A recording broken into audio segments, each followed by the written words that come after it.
Hello guys and gals, me Mutahar, and I got a big smile on my face. You want to know why? Because Sony actually did the right thing. Sony actually listened to us. Now I know I made plenty of these videos where like so-and-so made a mistake, and frankly it's because, yes, I like to cover when there is some, goofing going around regarding these big products. But I think it would be incredibly disingenuous and wrong to just be making a video saying somebody made a mistake and not make a video when they've actually reversed that mistake, for the most part.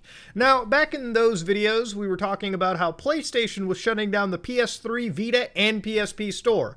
To understand today, the PSP is completely killed off. They're not reviving that store anymore.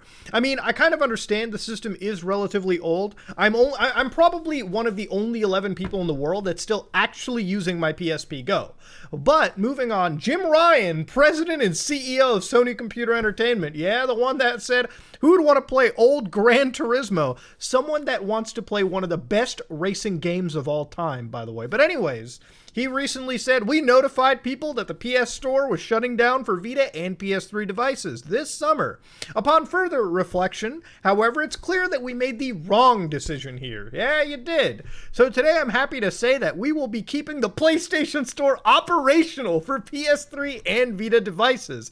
PSP commerce functionality will retire. Of course, it's an older system. Now, for a lot of people who defend this, who are like, but this is going to make PSN slower. I've seen that dumbass take floating around on the internet. They're totally separate, structures. Okay, this isn't affecting your PlayStation 5. Go play the modern games. It's totally okay for Sony to leave it on here. This is such great news. I actually went and bought a couple of games off of the storefront. Parasite Eve for $5 off PlayStation Network. Not a bad deal.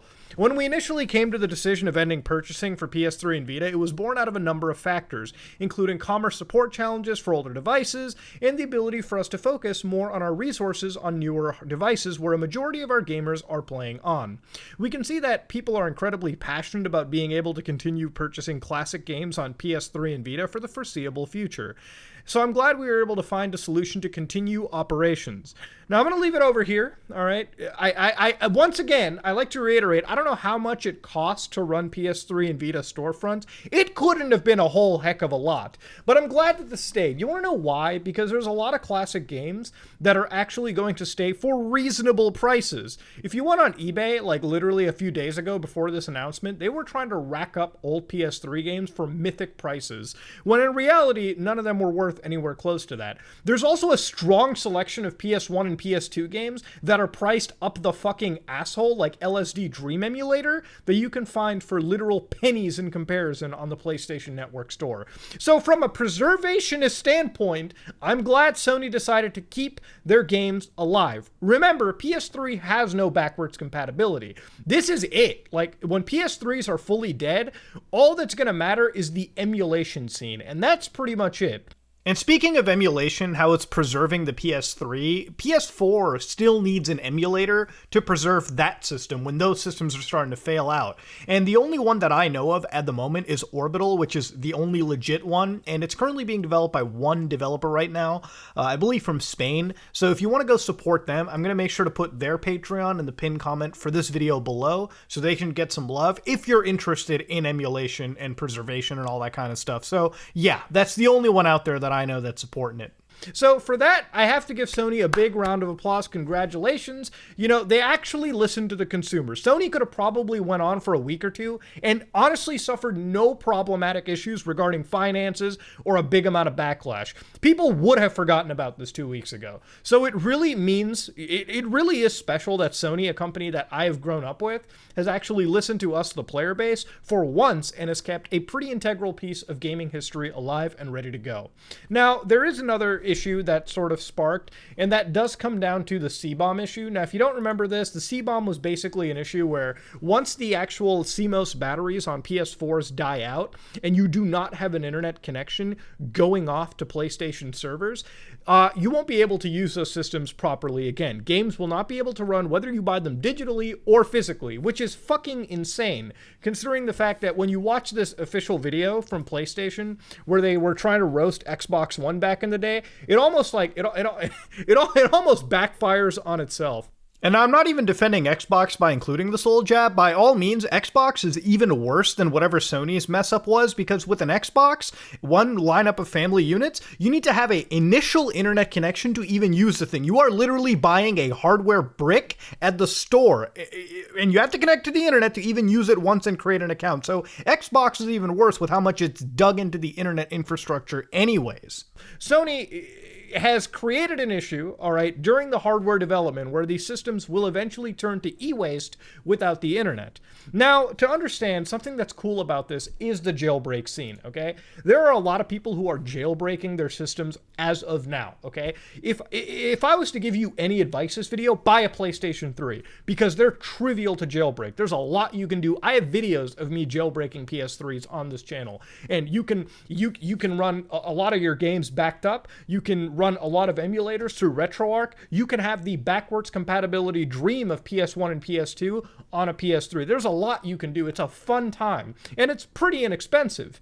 PS4 jailbreaks are going up the ass too. Some of them, we've gotten up to 7.55, which is somewhat relatively recent for PlayStation 4 firmware standards. We're able to jailbreak PS4s, and there's a lot you can do with a jailbroken PS4. I've made videos on this channel showcasing how I was able to run games like Halo through Linux's Steam Proton on an actual PlayStation 4 Pro. And not only that, you can run a hell of a lot of PS2 games like Persona 3 FES on an actual PlayStation 4, if it's jailbroken. There's a lot you can actually end up doing, and there's actually games like Uncharted 4, which I didn't even know until today, but you can actually modify to run in 60 frames per second by lowering the resolution. It's kind of insane how far jailbreaking is actually getting if you're looking at how amazing it actually is. But jailbreaking may be the only way, if I'm not mistaken, to mitigate the CBOM issue. Now, this issue isn't that big of a deal. Now, this is where we're going to get a little bit more technical. To understand what a CMOS battery does in the case of PlayStation, is it's there to verify trophy unlock times, and also, if I'm not mistaken, to unlock when a digital game is allowed to be played. So, the reason why this exists in the way that it does is that, let's say, we were to buy Resident Evil 8 Village right now, digitally on PlayStation. You preloaded the game, it was ready to go. Now, from what I recall, if you were to change the actual kernel time, which is what the PlayStation 4 is, it's different from your system time. This is the time that Sony has baked into the system from birth. If this time does not report the exact release date timing of that PlayStation 4 game, Resident Evil 8 Village, that we have, we're not going to be able to launch it. If we were able to mitigate this by, modifying, like, for instance, how this works is you are communicating to Sony servers. If you were to remove the CMOS battery, again, breaking that time, and to replug it in, it needs to connect to Sony servers to re-verify the time. Now, the reason why Sony doesn't allow you to, verify this off of, like, any other server is it would be very easy for you to route the PlayStation 4 to another server, relatively, and just pass it together a spoof time. So you could literally give it a time of 1 month in advance and start playing games and unlocking trophies at a different time.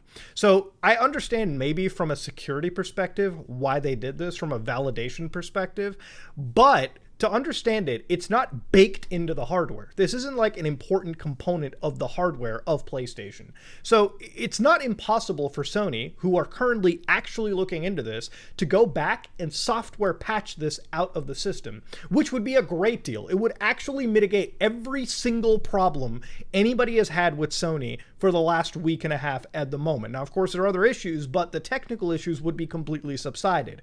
And I think for Sony, it would be an absolute amazing, jaw-droppingly great thing to do. Because here's the thing, we're already at end of life for PlayStation 4, okay? In a year or two, there's not going to be games any longer for the system, unless you're counting like sports games, which, shit, those are going to release till the end of days. But it's EOL, okay? Meaning that at this point, no one's going to be using a PlayStation 4. People are going to try and switch to the next generation Xbox or the PlayStation.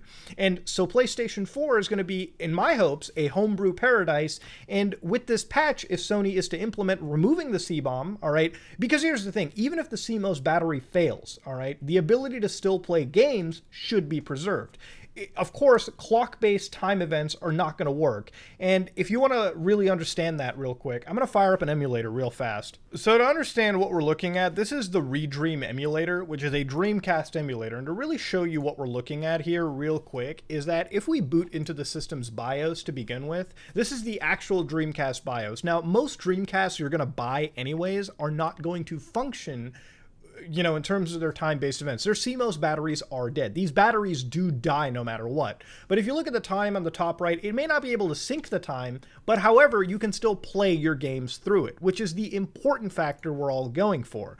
Now, if you play games like Pokemon Gold, you know, Pokemon Silver on Game Boy Color, you'll notice that after a while, the batteries die. It'll tell you it cannot process clock-based events. Now, this is okay because you can play most of the game anyways, you know, with relative no issues. So if Sony implements a patch where we lose functionality for trophies, which, yeah, that sucks. Maybe they'll mitigate it, but at least we'll be able to keep playing the games that we owned and have bought. And that's sort of the important thing we're going for over here, ladies and gentlemen. That's what we're hitting for. It's going to be time in the next decade that these systems are going to fail one by one by one. And so for Sony to patch this out would make this almost a non-issue.